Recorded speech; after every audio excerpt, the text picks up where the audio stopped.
lives on from the Chippewa on down to the big lake they call Kitchigoonie. The lake, it is said, never gives up her dead when the skies of November turn gloomy. With a load of iron ore, 26,000 tons more than the Edmund Fitzgerald weighed empty. That good ship and true was a bone to be chewed when the gales of November came early.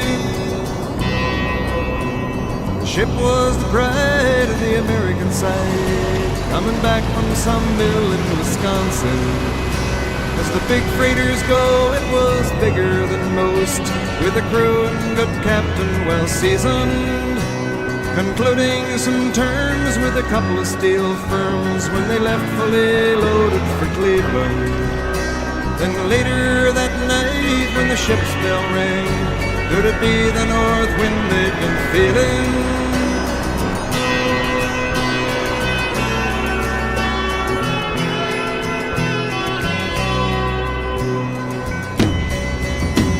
The wind in the wires made a tattletale sound and the wave broke over the railing. And every man knew, as the captain did too, 'twas the witch of November come stealing. The dawn came late and the breakfast had to wait when the gales of November came slashing. When afternoon came, it was freezing rain in the face of a hurricane west wind.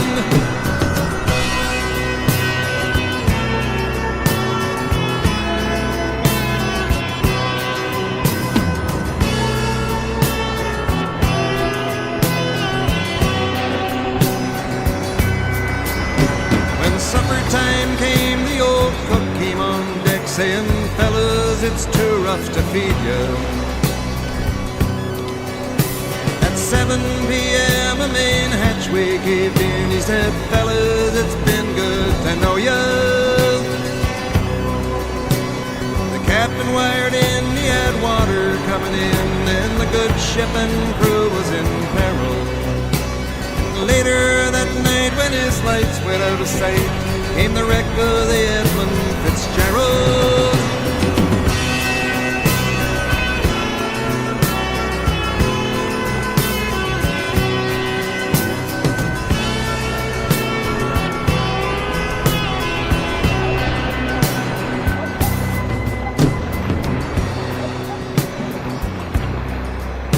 Does anyone know where the love of God goes when the waves turn the minutes to hours?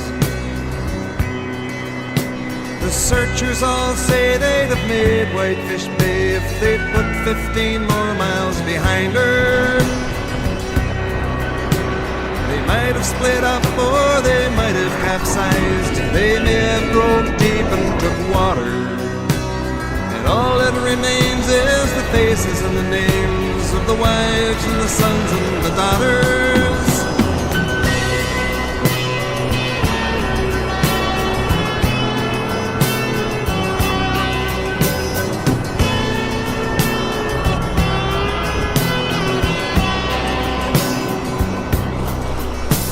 Lake Huron rolls, Superior sings in the rooms of her ice water mansion.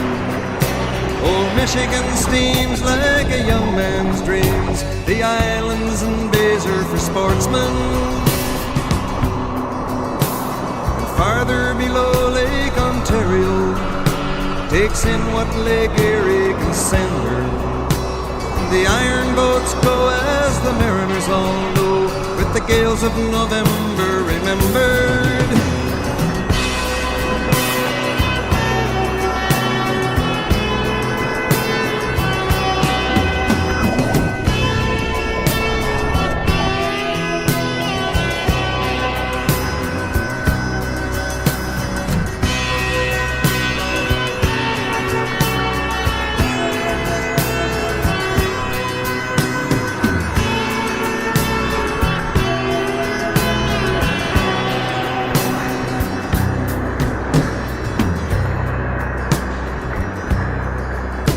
In a musty old hall in Detroit, they prayed in the Maritime Sailors' Cathedral. The church bell chimed till it rang 29 times for each man on the Edmund Fitzgerald.